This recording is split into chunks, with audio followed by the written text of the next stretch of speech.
Welcome to another episode of Game Boy Roulette, where we take a look at randomly chosen games from the Game Boy library.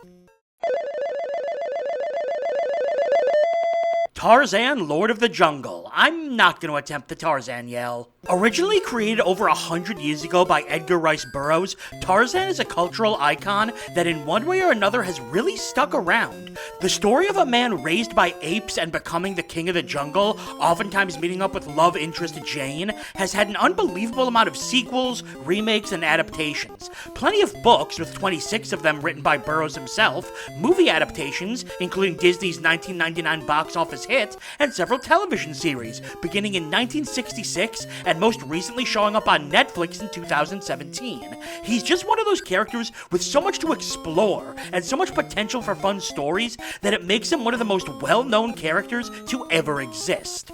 But the one place that Tarzan has never really broken into well is video games, which is really surprising. You'd think the adventures of a guy swinging through the jungle beating up tigers would be perfect for gaming, but he hasn't really been in anything memorable. Some old platformers, a bunch of licensed games based on the Disney movie, and that's it. His most well-known contribution might be that one annoying part in Kingdom Hearts 1, but Tarzan, Lord of the Jungle, created by Eurocom, was an attempt to make a totally standalone Tarzan game, and I have absolutely no knowledge of this game. I didn't even know it existed until it came up on the randomizer, so I'm excited to see how the Game Boy handled the ape man.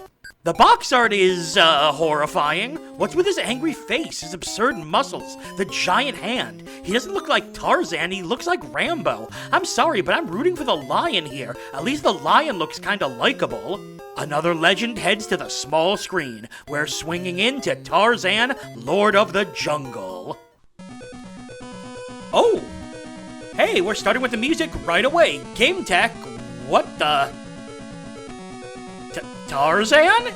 Is that you? That is not the Tarzan from the box art at all. Wow, that looks different. He looks like Simon Belmont from Captain N? This is the right game, right? Game tech... Yeah, Eurocom. Yep, this is the correct game. Okay. Level 1, Witch Doctor. The great ape has a mysterious illness which can only be solved by a special potion created by the Witch Doctor. Boy, this is not what I was expecting out of this game. Collect rare flowers. Collect a potion to cure the great ape. What the? And now he looks like the box art? Ridiculously muscular? Okay, let's see what we have. Knives. Looks like I have nothing else. Oh, there's a time limit. Let's go. Oh!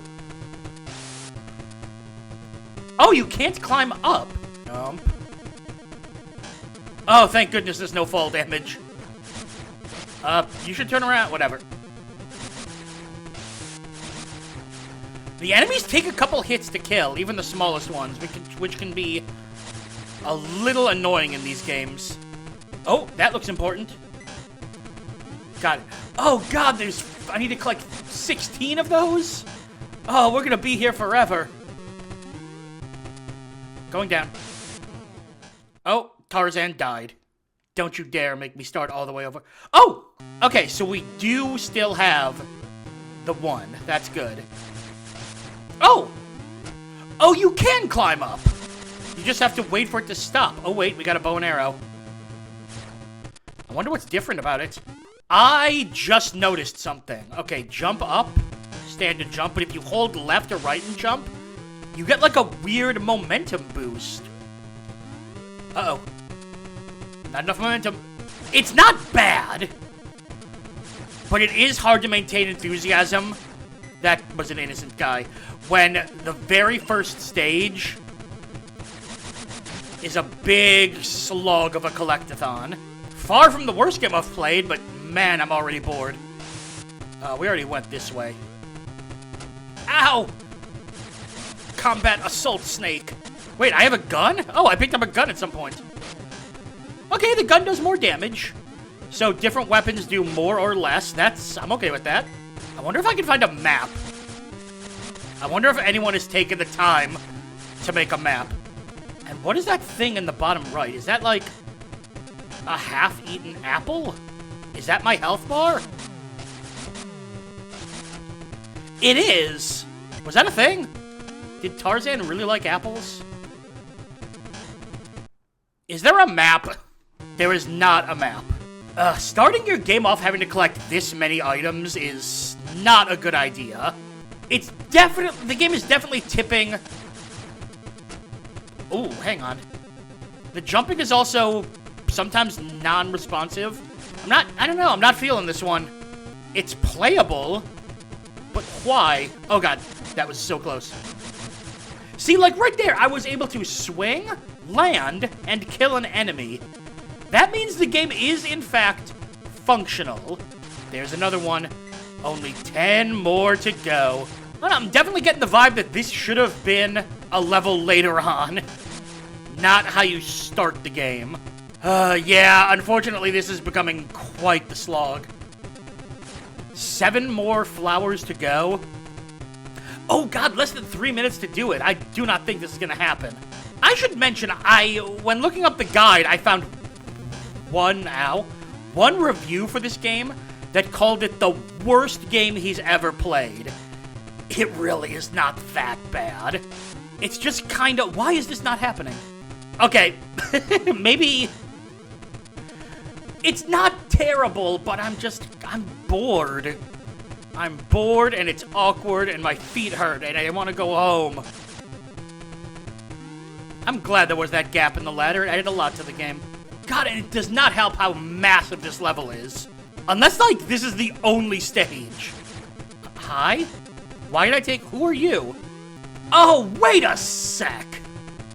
Oh, is that the witch doctor you'll have to bring all the flowers to and then make it back to the ape?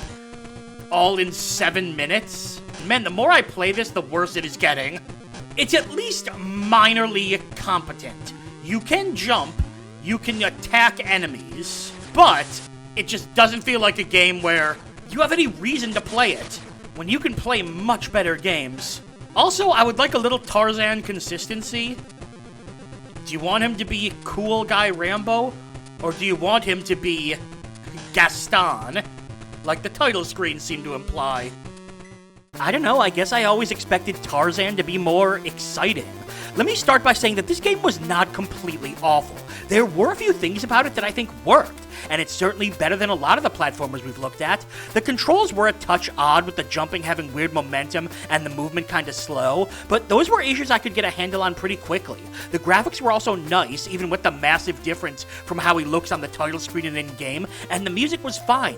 I also really liked the variety of weapons. There was nothing about the game that was immediately off-putting. After a few minutes, I started thinking I could get into the game. But that's when the reality of the real problem sunk in. It's boring. Collectathons are fine, but when the first level of the game is a massive scale collectathon in a big maze-like stage, it sets the tone that your game is gonna be a long slog. It's not helped by the fact that there's a set time limit, adding an annoying element to collecting. And I think what makes it worse is that if you die or run out of time, you just continue where you were with everything still collected. That may sound like a nice feature, but it removes any kind of challenge you might experience in figuring out the best way to get through the level. I checked, and future levels don't change things around at all. What we saw in the first stage is what we'd get the whole way through. So maybe the game isn't awful, but it's so unbelievably boring that I don't recommend it at all. Bad games are certainly bad, but in some ways, a boring game can be even worse. I wouldn't mind a game where you played as title screen Tarzan, though. Seriously, that guy seems way more charismatic. And that's all for another episode of Game Boy Roulette. Make sure to like the video, comment, and subscribe to follow the series as we continue to dig through the Game Boy vault. I'm BrianJ, and I'll see you next time.